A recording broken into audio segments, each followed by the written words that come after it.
Hey guys, welcome back to the next BraveStep podcast. Today, we're just going to be doing a quick little life update. We're going to chat about some of the things that I've learned in therapy over the past few years, but I've really put these lessons into practice the most in the last 6 months. So let's dive on in. Hello, and welcome to the next Brave Step podcast, the podcast that's all about turning dreams into action. I'm your host, Chelsy Wise. Now, this podcast is more than just something to listen to while you fold laundry. Instead, imagine I'm inviting you to join me in my kitchen, a space for genuine and transformative conversations. Here, with the sunlight streaming through the windows, margaritas and homemade guac on the table, we're ready to dive into stories and strategies that don't just inspire you to think about a better life, but give you the tools, motivations to go out there and make it happen. So pull up a chair, let's talk like old friends, and together we'll navigate the journey from turning dreaming into doing, one brave step at a time. Your adventure towards making your dreams a reality starts right here. All right, before we dive completely into today's episode, I want to quickly chat with you about the next BraveStep Collective.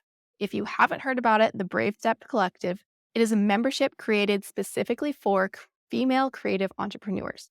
Inside the collective, you'll get access to all of my trainings that I have ever created, limited free one-on-one coaching calls, monthly group coaching calls, along with access to all of my official trainings. You'll get access to monthly trainings where we'll be diving deep into my signature 5-step coaching program to help you streamline your systems, meet your revenue goals, and create more ease within your business. The BraveStep Collective is for women who are right on the cusp of something great, but need those extra tools and accountability to take the next brave step forward into the next level of their business. Inside the BraveStep Collective, you'll get access to all of the trainings, courses, one-on-one coaching, group coaching for just $99 a month.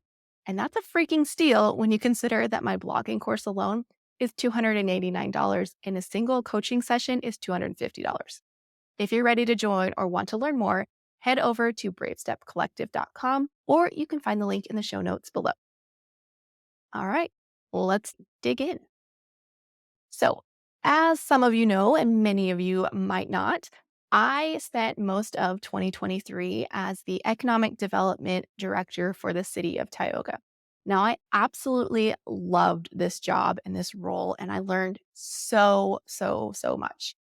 I loved helping out small businesses, get access to funding, work on marketing and branding, and as well as working on expanding into new locations. I learned so much in that role and realized that economic development was just amazing. I loved that role. Now, what I didn't love was the politics of it.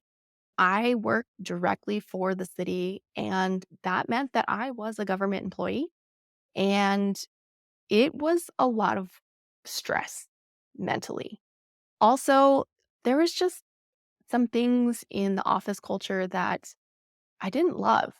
I also really did not love punching a time clock, 9 to 5, and slowly waiting for PTO to build up to hopefully have enough time off to go to my sister's wedding. And that led me in September to make a pretty significant change into becoming the editor and business development manager of a media company.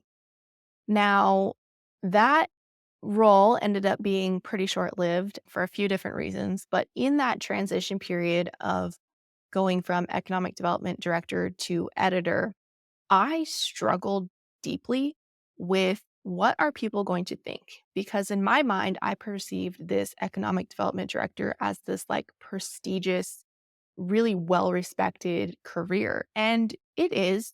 However, one of the things that my therapist preached to me over and over and over again was that other people's opinions don't matter. And it is a hard pill to swallow sometimes that honestly, other people's opinions don't matter to you. And everyone's got an opinion, and some people are going to be for you, and some people are going to be against you, and you can't make everybody happy. And also, it's your life. What does what they think about what you're doing for a job have anything to do with you. It really doesn't, because you're the one that has to live in your shoes, your day to day life. And for me, I hated punching the time clock. I am currently working at 8:27 on a Sunday evening. And not because I have to, but because yesterday I decided to go over to my friend's house and help her tear out all of the drywall and replace it with shiplap going up her stairs. And then we drove to Menards at like 7:30 at night to finish getting the rest of the trim pieces. And because I work for myself, I was able to reconfigure my schedule so that I could do the things that I wanted to do, spend time with the people that I wanted to spend time with, and work at 8:30 on a Sunday evening. And that's totally fine. That is what fills me up. That's how I want to spend my time and have the flexibility in my life. And other people's opinions about how fancy my job title is doesn't matter one bit to me. Now, I went from the economic development director to the editor of a media company. And that was an interesting role. I was there for about 2.5 months, which is by far my shortest job that I've ever had. And it was rough. Like, I learned a lot of things, but there was just so much lack of direction and focus in the business that I dreaded opening my email on Monday mornings. Now, I got to work from home, so that part was great. I got to manage my own schedule. That was awesome. But the level of stress that came along with that job, I was not prepared for. And I really felt like I was locked into this and had to realize through a lot of therapy that there is always options. I decided to quit and go full time with my business. And that was a really, really scary decision to make. It meant that I was like losing the current healthcare. It meant that I was losing that steady paycheck. And it was rough to make that decision because I felt so locked into the first decision that I had made. And the lesson that my therapist taught me was that there's always options. So I can go full time in my business. And if I decide that I need something else, I can transition to something else if I want to.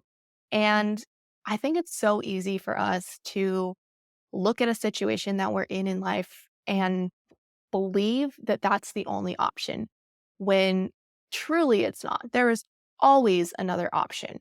It might not be an option that you like, might not be an option that makes the most sense, but there is always another option in whatever situation that you're in.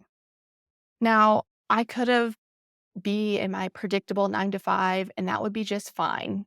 But I wouldn't be living life on my own terms. I would still be stuck in this nice, neat little box that society very often tricks us into believing will fit perfectly. However, I have chosen something different.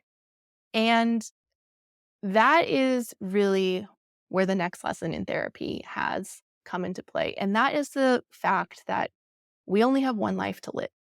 And you can play it small and you can live inside that nice, neat box, always wondering what's on the outside or what would have happened if I had actually tried. But you and you alone are the ones that are going to have to deal with the decision that you make for your life. And I myself have decided that I'm going to live life boldly. I am going to stand up for what I believe in. I'm going to make decisions that are going to put me where I want to be in life, even if that goes against what small town North Dakota mentality says is safe or the right option. And it's hard sometimes, but it is so incredibly worth it. Like, so incredibly worth it. Now, the last lesson or the next lesson that I have learned in therapy is the very simple phrase that I very frequently repeat to myself, and that is not my circus, not my monkeys. And I was kind of trying to think about a really good analogy, a good story to share with you about this one. And a really good one happened just about 2 weeks ago. I have four younger sisters, and sister number three is getting married. And so we had her bachelorette party. And nope, sister number four, just kidding. I'm one. One, two, three, four. So number four is getting married. And we had her bachelorette party down in Deadwood, South Dakota. It was super fun. We rented the cutest Airbnb, had a great hot tub, danced my little butt off at bodegas, and had just the biggest blast ever. But the afternoon before we were going to go out for our big night out on the town, sister number three decided that she wanted to wear a white shirt, and the bride sister was not happy about it. Now, in the past, I probably would have tried to get between them and try and smooth things over. But I am to a point in life right now where I'm protecting my inner peace. And we are grown as adults, all of my sisters and I. And it's not my circus, not my monkeys. It's not my drama to get into. And that is something that's really hard to do with family, is to not intervene and not try and fall back into those roles that you were in when you were a child. But I am so glad that I didn't step into it. Now, one of my other sisters did and smoothed things over, and it ended up being okay, but she was super stressed out about it because she had gotten into the middle of it. And I was just sitting there drinking my water and doing my hair and doing my makeup and enjoying my weekend because I was not going to get tied up into that drama. Now, we ended up having a great time. Sister number three found something else to wear. It was fine. Taylor's going to get married this summer, so you'll get to see her wedding pictures on the blog. I get to photograph that one. I'm so honored. I have gotten to photograph every single one of my sister's weddings. My sister number five, my little baby sister, just gotten great engaged at the NFR over over Christmas this last year, and so they are planning a wedding for 2025. I don't think she set a date yet, but I will be photographing that. And this summer, we're going to go do her engagement pictures out on the feedlot, which I'm so excited for. So stay tuned for those images later. But back to it, not my circus, not my monkeys. It is something that I repeat over and over and over and over again. And it's also something that Joel will repeat to me as well when I start to get into the weeds of things. Now, there is one more lesson that I've learned over the past 6 months. Really, it's been something that I've been cultivating over the last 2 years. And that is the lesson that courageous conversations are really necessary. And what do I mean by this? So every single week, Joel and I sit down and have a date night. Some weeks we go out to eat and see a movie, or, go walk around one of the hunting stores, or go get crumble cookies. And other times it is just us eating dinner at the police department. He's a police officer, so it makes sense that we're there. But we do date night every single week. And on date night, we have what we call date night questions. And there are four questions that we ask every single week. And they go in this order. So the first question that we ask each other is there anything that I've done in the last week that has upset you, or that you didn't like, or that, caused some type of friction between us that I'm unaware of? And, those can be that's like the hard question to answer sometimes. And sometimes it's really big things and sometimes it's really small things. But it it comes from this place of wanting to better understand how we are interacting with each other. The next question is, how have I loved you well this week? And sometimes this is super like deep and, you know, emotional, and sometimes it's not. Sometimes it's very surface level. So this was this question we asked last night. Joel asked me last night, and I shared with him that one of the ways that he loved me well this week was he's been working nights. So he came home from work and in the morning, and my daughter Skylar wanted to get up early and see Joel before she went off to school because she would be going to her dad's later that evening. And her and Joel just have like the sweetest relationship ever. It has been so wonderful to watch those two develop this really, really awesome relationship. And what had happened is that morning, I had looked on Life 360 early in the morning, saw that he was headed home, shut my alarm off because I was like, okay, I will wake up when comes in and takes off all his gear. And then I will get up with him and we'll get the kids up and we'll have breakfast and they'll get on the bus and we'll start my day. Now, instead of waking up to him walking in to like drop off all his gear and go get the kids ready, I walked into him coming to get a towel for Grayson because Grayson was already in the shower. We're working on potty training and it's not going super smoothly.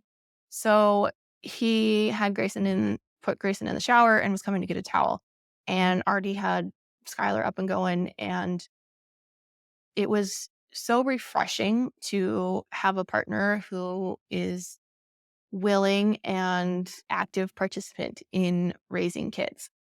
And I was just so thankful for that. Now, that was wonderful. But the part of the morning that really like hit me in the heart, hit me in the feels was we finished up breakfast. We're waiting for the bus. And I was sitting there snuggling with Grayson on the couch because he's kind of my bear cat who does not like getting up early in the morning.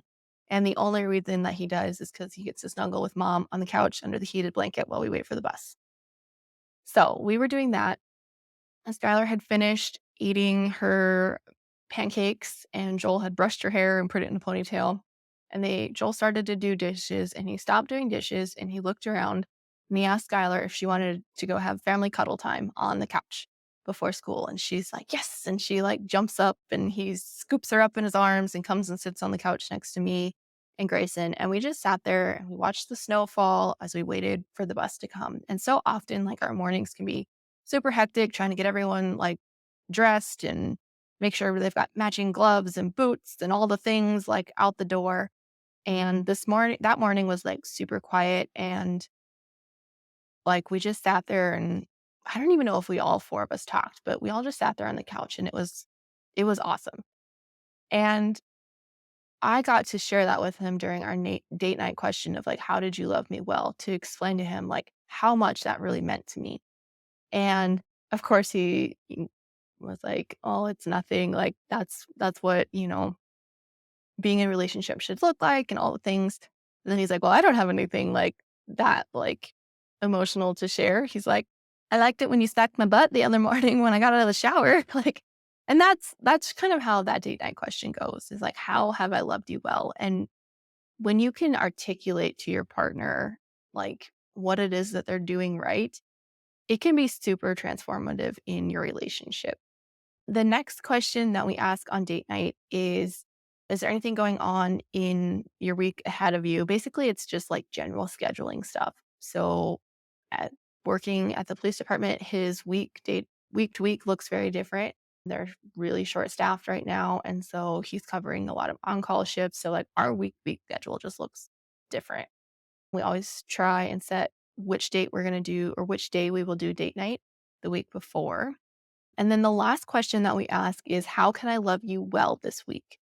And that is kind of our opportunity to share with each other like where we anticipate we're going to need support. And that has been really, really helpful. Now, all of those things combined, all of those questions, those date night things, like continuously have been something that has transformed me personally and our relationship and really my life so much that I just want everybody to do date night questions. And Joel and I actually put together a that we put together for a episode that we are recording together. We actually recorded, I don't think it's come out yet, where we talked a lot about date night questions, and you've got a printable and all of the things. And if you want to get access to that, I will link that down below. But really, what I wanted to share with you guys is just kind of a life update and lessons that I've learned throughout the last year because I think it's really important to share those lessons. One thing that I think I've really clung to the past couple years has been that life and business are going to have so many ups and downs. Like it always feels like you just go from putting out one fire to the next fire. There's always something else that you're dealing with. And there is a lot of power in looking at it through the lens that you get to choose what you take from each situation, what lessons that you want to take with you and learn in life. But you also have the opportunity to leave any baggage from the past season or the past, episode of life and not carry that with you. Because if you are carrying all this baggage with you, it's going to get really heavy as you start to try and climb that next mountain in front of you.